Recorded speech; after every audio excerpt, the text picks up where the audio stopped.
Yes? Yes.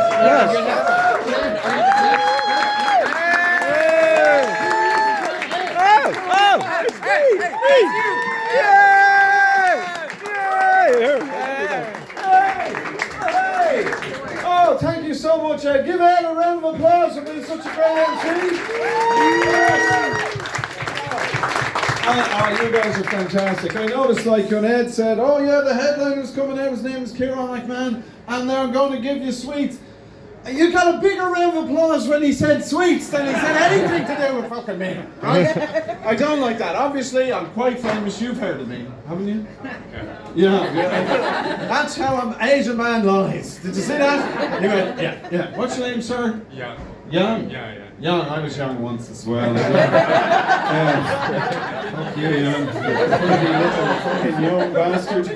Jesus, look at that table. It just pisses you. It pisses me off. I'm sitting there looking over at these going, oh yeah. They're like, ha youth. Laughing their heads off about it, you know. But I'm looking around here. This is a very unusual room. There's all kinds of people here. Honestly, like, we've got, like, you know, the beautiful young table, the fountain of youth over here, like, you know. Is anyone over 22 here? Is any of you? Yeah, 24. All right, so you're the daddy of this whole group. Jesus, like, I don't even remember being 24. Like, Jesus Christ. And you, sir? Richard, is it? Richard, the biggest cheer we got out of Richard tonight was something to do with porn. Remember that? Suddenly Richard was like, oh yeah! You came to life when you started talking about porn. Happy memories! Happy memories, Richard! Okay, good man. Richard is still one of the lads. He's still going. 24 years in Amsterdam. Was there some kind of huge amount of time? 21. 21, right. I love the way it's so specific. You probably don't remember fucking anything, do you? You probably have no recollection. I remember landing and taking off. You remember landing and taking off? I'm not sure about the 20 years in between. 20 years, just a blur. Just a blur. But it's very happy blur. It's a happy blur, right? Okay. And then I also have to jump to the end here, right? Because when Elizabeth was talking about this, the two boys down the back were like, Pornhub! Yeah! I fucking love it. You know, these guys down the back, like, they're probably discussing it now. I think they recognise Richard from some films. Is that what happened? What? All of them. All of them. You're a big fan. You followed. Richard has an OnlyFans page, and you're his two fans on the page. Are you familiar with OnlyFans, Richard? No. Right. Well, that's a good thing. Do you know? I should be. It feels so weird to ask a man so young. You know. Oh, sorry. Did you say Fanny? Well, in Richard's day, it was probably called OnlyFans, you know. Well, I remember some of those. Yeah. Oh God, we've started something weird here. I was only going to start chatting to you. I haven't even got around the room yet. Like, you know, I swear to God, like, I mean, I don't know about you guys, but if somebody just walked in from out of the room here and just hadn't been in the room all night, you would be able to spot the Americans, wouldn't you? Like, they're the ones wearing the fucking cowboy hats, you know? Talk about yippee-ki-yay, look at fucking me, you know? Like, I love the way you're blending in, you're not trying to stand out, you know, like, so you've been in Ireland, what, the length of a PhD? I've been here 3 years. 3 years, right. It's interesting because when I asked you, you threw your eyes up to heaven and went, I've been here 3 years. It sounds like a lifetime, you know. Maynooth, I mean, wow. Just give Maynooth a round of applause. This place is amazing. Oh, I forgot about Scotland. I was wondering, yes. Are you living here? 18 years! And Jesus, I tell you what, it's such a rare thing to see a Scottish guy at a comedy gig. But this is free in, isn't it? That's what Well, thanks for coming, man. Excellent. It's amazing actually to see any Scottish people in Ireland these days. He's Scottish. Oh, you're Scottish as well, are you? Do you know each other? You must be on the run. Ireland is so expensive. I can't believe you're here. You know, I don't know what's worse. Is Scotland worse than Ireland at the moment economically? No, Scotland's the place to be. It's the place to be. So were you deported or something? Like why were you asked to leave? You're hiding out in Maynooth. Like, Yeah, that's it. Jesus. Yeah, well, at least you didn't mention that you're Scottish. No one noticed, you know. Because there's seemingly an undercover policeman in here somewhere. We just haven't figured out who. It's the Spanish boy. It's the Spanish one. I know it, right. So you're the policeman, yeah? Nope. No? Now, did you hear that? I don't think he's telling the truth at all. Right. Well, all I want to say is, like, these guys so far tonight have really enjoyed everyone. I'm not going to take up too much of your time. I'm going to start my gig now. And, oh no, it'd be great. Like, I mean, you know, as you can see, when I'm standing up here, I'm obviously not fucking 24 or anything like that. This fucking table. Jesus Christ, this is why I love you being here, Richard. You make me feel young, you know? Oh God, like, I mean, I still have to tell myself, before I leave the house, every time I go and do a stand-up comedy gig, I have to tell myself, my little mantra to myself is, I'm every woman's dream. Every woman's dream. I see the women in the room and they're going, no, you're not. But I have to say, I'm every woman's dream. If every woman dreamed of 40-year-old geography teachers. Oh yeah! Geography, come on. I've got one fucking fan. One fan. Oh yeah. Yeah, no, that's it. I was quite a few women's dream as well, but it depended on what they were smoking. Okay. It depended on every woman's dream, depending on what they were smoking. You were their dream too. Well, Richard, we've so much in common, man. You start rolling and we'll both get laid. Right? It's the only way this is going to work out, you know. Because, I mean, you know, there's a real issue. You're not going to know this for another 16 or 26 years. I don't know. I'm not good at maths. But, like, when you cross the threshold of 40 years old, oh Jesus, there's an instant midlife crisis. You know, it's just so shocking. You don't have to worry about it. You'd have forgotten this for another 20 years before this is a problem. But, like, you know, when you know Scotland, you know what I'm talking about. When you cross that 40-year-old threshold, you know, you have this terrible midlife crisis. You start wondering about your entire life, and then in my case, for the next 13 years, it continues. Like, Jesus, I've been having this midlife crisis for I don't know how long. It's ridiculous. But, you know, there's a lot of things have changed since I turned 40. You know, I worry about things now. I didn't worry about things before, but, like, now I worry so much, you know. Like, put it this way, I wasn't always poor. But, like, since I started doing comedy, it's, you know, let's just say at the beginning I started in a small, smelly, grotty little pub. Look how far I've come. You know, I've arrived in now the equivalent of a little fucking strange Swiss leprechaun village in the middle of fucking Maynooth, which I discovered is much longer to get here than I expected. It's only this far on a fucking map. But, like, I mean, halfway here, like, all the streetlights disappeared. It just turned into darkness outside the fucking windows. And I opened the window just for a second and I heard, ah! You know, and that was fucking hope leaving, just going back the other way. And it was pitch dark. I started getting worried, going, I must have run out of Ireland. There couldn't be any more. And then you see the first light in the horizon and you slowly hope there's more where that came from. So I couldn't believe I got here. I mean, these are the dead souls of other comedians that have died up here on stage, and they'll be adding me in the centre here as well, you know. But, you know, as I said, I was not always poor. I grew up in Dundrum. Does anyone know Dundrum? Woo! Oh, did you hear that? It's like a woo! Yeah. You know, people, when they hear me speaking, they don't expect me to be from Dundrum.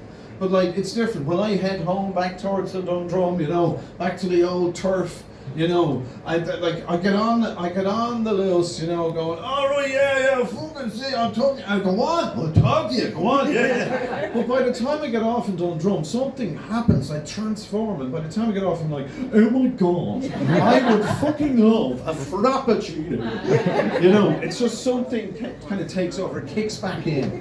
But, like, you know, now I live in a beautiful penthouse apartment in the city centre. That's what I tell the ladies. Yeah, so single. Doesn't fucking work very often. Like, you're the one that's most impressed with that. The fucking women are, I don't care if they live in a fucking mansion. I'm not interested. Like, but like the problem is, let's just say it's like it's 5 flights. No, it's like 5 floors up, so it's 10 flights of stairs, and like you know. I can only get drunk nuns and hill walkers up those fucking stairs, you know. Are there any drunk nuns or hill walkers here? Because I mean, oh Jesus! Like recently, you know, I'm in my midlife crisis. I decided to go to a gig to be down with the kids, man. Yeah, rock it out, you know. And I went over to Galway and I went to see a band, and the band was amazing. They were called, like I can't remember what they were called. But when I showed up at the gig, there was all these fucking young people at it. Like, I rocked in, you know, thinking I was cool, and it just looked like I was there to collect them. It was just the most embarrassing thing in the world. It was trying to be all hip and cool, you know. And I danced all night at this fucking rave, and it was fucking great. And it was like, and the next morning I fucking ended up in the mosh pit, and then the next morning like I pulled my Achilles tendon from my calf muscle. And I was running across the road to get the bus from Galway back to Dublin, and my leg just went, ah! And I went, holy shit, I didn't know they shot people in Galway, you know? I just had this floppy foot. These are the healthcare workers. Yes. Are you all healthcare workers? Yes. You can tell, because you don't give a shit what happens to you. You're like, we're off duty, we don't fucking care, you know. But like, it turns out, like, you know, I couldn't walk for the last 3 months. So basically, I've been living in my penthouse apartment. Now, I say penthouse apartment. Here's how it is. I can throw dinner parties. I can cook. I can clean. And when my guests arrive, I can answer the door. All while sitting on the fucking toilet. That's how fucking a penthouse. It's a fucking attic, basically, right? But when I got the place, someone said, well, it's not small, it's just bijou. And I went, okay, I'll take it. So the next time I was with a woman, she went, oh my God, really? Is that it? Oh, you've had that experience, right? You know, really? I said, it's not small, it's just further away. And she said, really? That's as good as it gets? And I said, no, it's not small, it's bijou. So I'm keeping that. But like recently, as I said, I'm so injured for the last 3 months, I haven't left that apartment. I have just been up there because it's 10 flights of stairs and I can't walk anymore, right? So I'm recovering in the attic, I'm chatting on the laptop going, yeah, oh, it's great, yeah, no, I can't come to the pub tonight, I'll talk to you tomorrow. And all my friends turned into Zoom friends and I hadn't seen them in so long. And it was so sad. I was just writing my diary every day because you have to be Anne Frank about these things, you know? Oh, Jesus. And I'd finish on the laptop and the laptop would close and I'd be like, yeah, okay, I'll see you tomorrow. But the laptop would close, the neighbours would hear me having a great time for that half an hour. Then there would be silence for about 30 minutes. Then the sobbing would start. And they'd be like, that sad bastard, he's just got no friends at all. And I just went, Jesus, I have to start doing the exercise and the reps because otherwise I'll be a fat bastard by the time I come out of this attic. So I started, like the only place there's a bit of carpet is in the bedroom. So I was doing my yoga, you know, I had it on YouTube and it's like the phone was there and some woman in yoga pants was doing downward facing dog and she was like, now everyone together, downward facing dog. And like in my case I was like, oh Jesus, oh fucking hell. And the howls and grunts out of me, I started laughing at how bad it sounded. And then I thought, oh Jesus, the neighbours must think I'm having sex. I was like, fucking yes! So I've been doing yoga every fucking night for the last 3 months. Oh yeah! Wonderful! I came out the door the other day and I met the neighbours and I was like, hey, how you doing? Oh, sure, look, I'm fucking wrecked. You know, styling it out, you know. And then I just on the bus, because it was so long to get here, I had all this time to think and I realised, wait a minute, for the last 3 months, those neighbours haven't seen a woman enter or leave my apartment. So as far as they know, they must think there's just a woman handcuffed to a radiator in the bedroom. Which is true, like, you know. I mean, like, that nun is, like, just desperate to get back to the abbey where she came from, or the monastery, or wherever nuns come from, you know. But yeah, like, so I'd be kind of, like, you know, concerned about this. The first time, like, you know, I met Dave here because, like, Dave is my friend. He's American, but he's okay, right? It's just like the American table, basically, you know. I mean, you should have seen it when all the fucking fireworks were going off. They got all homesick. It was like, oh, bombs and shit. Like, I fucking love it. Ah, school shootings. But yeah, so like, you know, I would say to Dave, Jesus, like, I said, it's so weird. Like, this is the first time I'm doing stand-up. But I mean, like, fucking standing up. This is a big step to try and, oh my God, I'm standing and also standing up. If this goes well, I'm back, you know. If it doesn't, you haven't seen me. I'm just going to do a prisoner exchange with Scotland, and I'll just move back to the Outer Hebrides or something, you know. But yeah, no, like I've a few concerns now. I've been worried about a lot of things, you know. Like, you know, when you get older, Richard, like, shit starts to change, you know.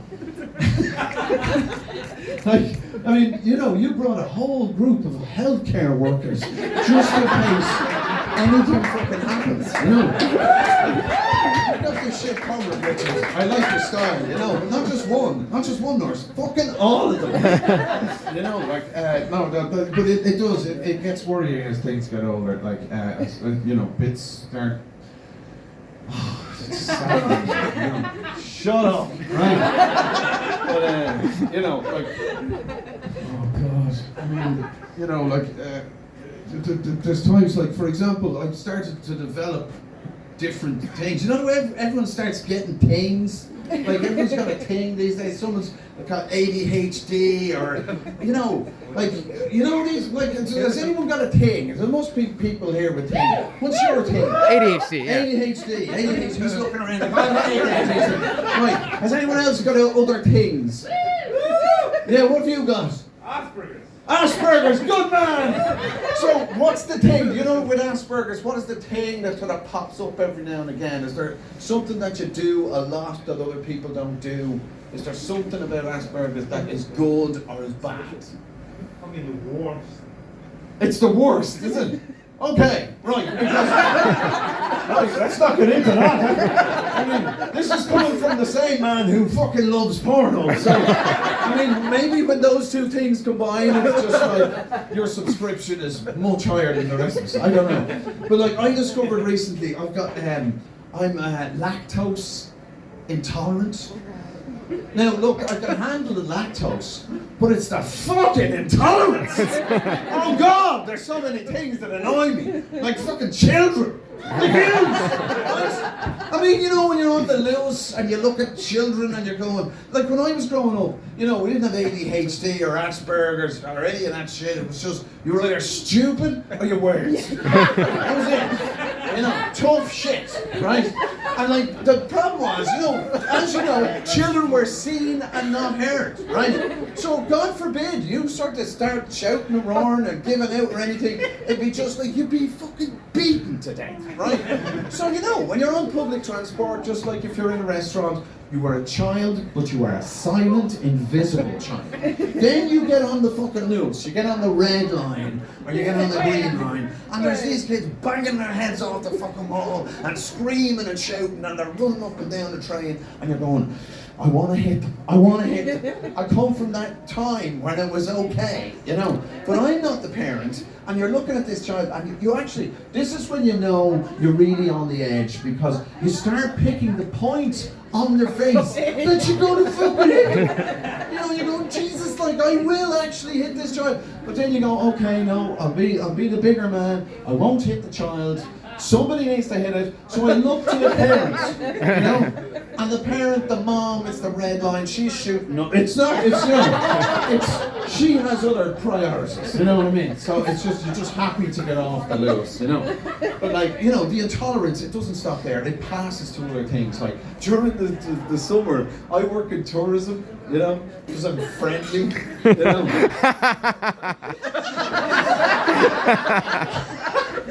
Oh, like Dave knows. Oh, my job, right?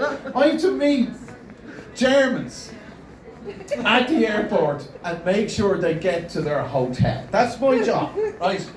And a cruel twist of historical fate, I'm the one that puts them on trains.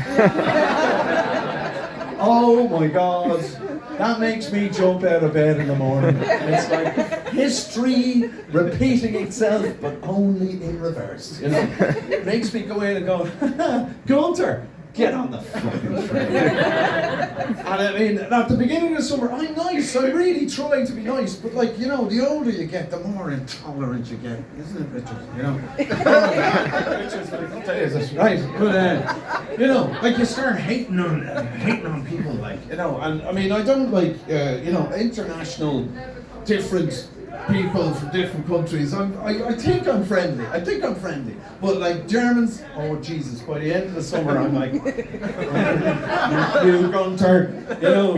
And I mean, I discovered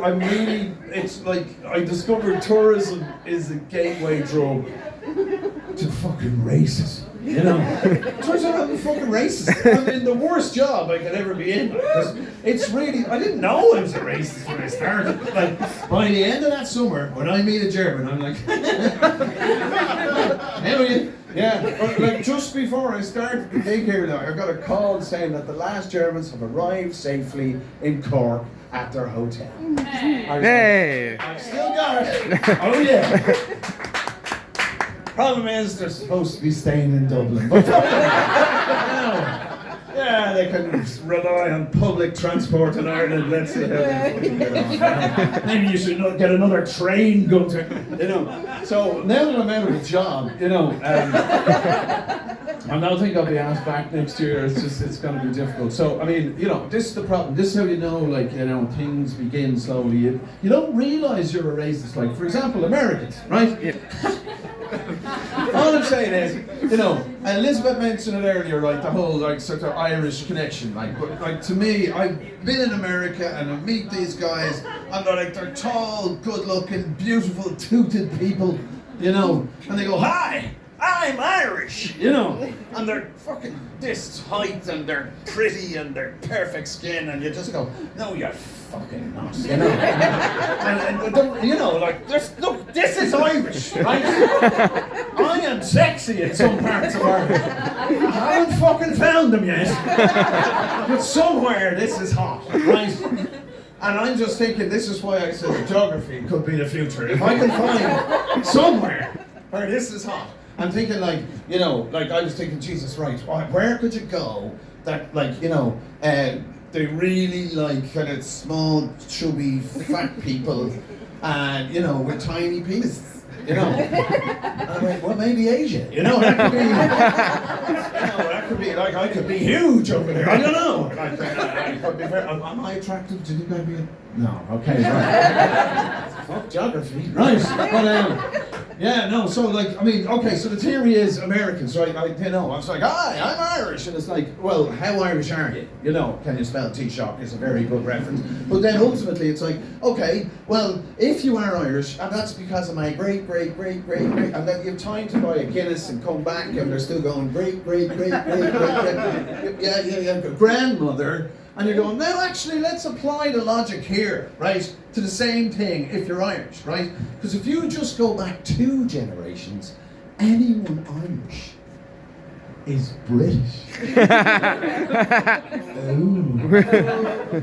So you don't see us going back a couple of generations going, ha ha, it is I, ma. Yes, I took the soup, I used to be Protestant. That kind of shit. But if you go back, say, 3 or 4 more great, if you go back all the Americans' greats until you get to Irish in their case, if we went back further, we're going all the way back to the fucking Vikings. right? Now that'll tell you how many generations there's been before I arrived.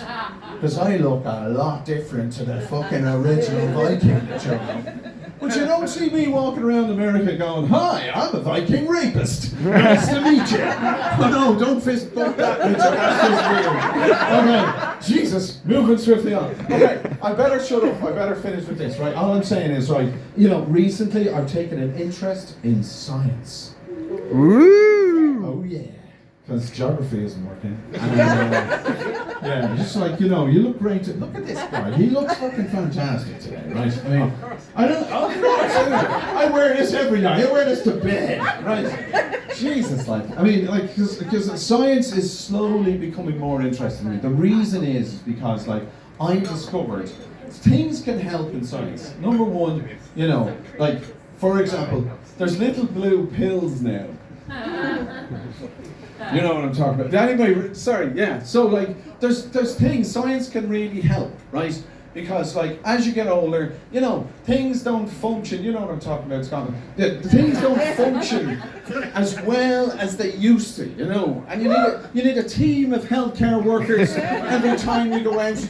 You need something to help you. And I was thinking, like, well, scientifically, I was saying, well, you know, there's that time, Richard, this is probably 20 years ago for you, Richard, but like, eventually, there's a time in your life where you need to get a finger up your bum. Now, this is just one of those things, like, that you need it, you know, somebody starts, like, saying, it might be time, Richard, you know. And this is just to check to see if everything's working, right? But also, scientifically, healthcare workers, you might be able to tell me about this. True or false, the male G-spot, if I know this, I've studied this, but if this is correct, it is not located anywhere else than near the prostate, shall we say. Would that be accurate? Say? This guy's denying it. He discovered it last week, and it's his first time out since, you know, but he's loved it. And I mean, like, I was just thinking, like, I mean, imagine living your entire life without discovering the male clitoris, right? Like, if that's where the male clitoris is, most of our lives we haven't ever discovered this, right? Because, you know, this has been the secret of most gay men for most of their lives. They've never told this secret, but now everybody knows because it's science. And I was just thinking, dear God, imagine living your entire life with never having a finger up your bum, Richard. Well, that's my problem I had in Amsterdam. I never knew. That was your problem in Amsterdam. There wasn't enough, or there was too many. Oh, I never knew why they were doing it. You never knew why they were doing it. Dear Lord, I'm learning more now about you, Richard, than I ever wanted to know. This is just getting weird. But like, I mean, I just think it's like a cruel twist of fate that, like, you know, like, time is reversing and things are changing in a way that I never understood. Like, because when you're 20 and you're absolutely super horny and you're with a woman, it's absolutely amazing. You never have to worry about anything like that. It's normally her that's worried about it because it's like, get that thing away from me, right? But as you get older, it takes a little more encouragement and it's a bit more awkward and stuff like that. And I mean, the weird thing is, like, you know, when you're 20, as a bloke, you're the one trying to work out how to stimulate this wet, slippery mess, you know. But weirdly, by the time you're older, she's the one that's trying to figure out how to stimulate this hot, slippery mess. But it turns out there's an answer. And this is the future, right? All I can say is, right, I've travelled the world looking for places that this is sexy, right? And all I want to say is, right, at the end of this gig, I think I've overshared, I've maybe even shared too much. But all I can say is, some time ago, I hit upon a place where somebody found me sexy. And it was approximately 24 years ago in China. And I met a beautiful woman, and I never knew I was going to meet my son. And the biggest pride, I might look for it like a geography teacher, but he's just graduated.